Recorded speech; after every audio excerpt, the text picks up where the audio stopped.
Today I have a floral card and we're going to focus on the crocus.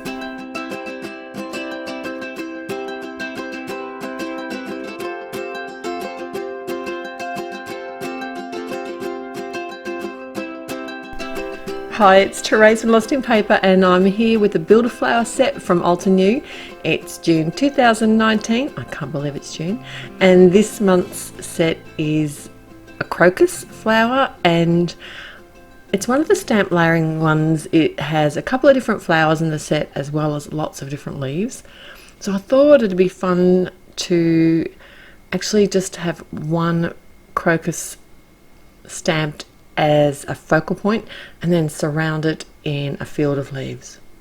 So a very easy, clean and simple card today. What I've done here is I've got a panel of cardstock. It's an 80-pound Nina and it's cut to the same size as the front of my card. And I've stamped roughly where I want my crocus to be. I'm using a really pretty set of inks, which is called the Sweet Dream set. So not a set that I go to very often, but a really pretty set of sort of green blues or teal green. I don't know why I don't use it more often than I do. Maybe I need to start using it more often. It is really beautiful. So I was pretty careful about where I actually stamped my flower because I did want it to be the focal point. So I used the rule of thirds. This is where I've visually divided my panel into 3 sections vertically and 3 sections horizontally, and where the lines cross, that's that sweet point where it's going to give you a nice balanced look visually on your finished project. So what I've been doing is actually stamping out a few different leaves on the actual panel as well as on a separate piece of cardstock, and I did apply a mask over my flower and I used real tape here. I didn't actually use removable adhesive, and some of the ink came off the crocus and I wasn't happy. So I thought, well, I'll give it a go and I'll try stamping the next layer, and it just didn't work. I could see the torn paper. So to save the panel that I've done so much work on, but anyway, you know what we're like, we don't like to waste anything. Anyway, to save the panel, I actually took another piece of another panel of cardstock. Now that I sit here and think about it, it doesn't make any sense at all.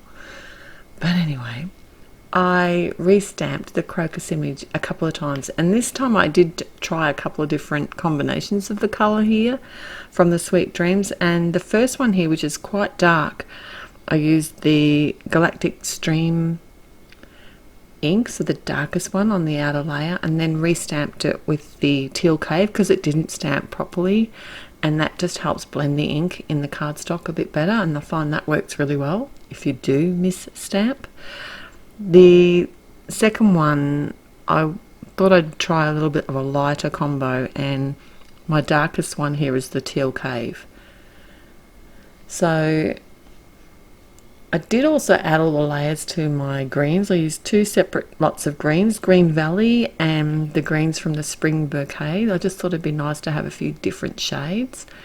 And let me know what you think. I was in 2 minds. I thought the darkest crocus was a bit too dark, so what I decided to do in the end to get around that was actually use the lighter version, but just add a little bit of depth with some Prismacolor pencils, and I think that worked. But I still did like the darker flower too, so let me know what you thought, whether I actually should have used the darker flower. Maybe it just added that bit more Shazam on the card. I'm not sure. Anyway, it's finished now. I'm on to my next project. Well, not in the video yet, but I am in real life.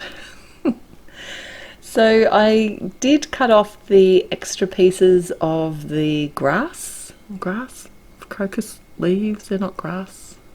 In the field of crocus, is it a grass? I just don't think it's a grass.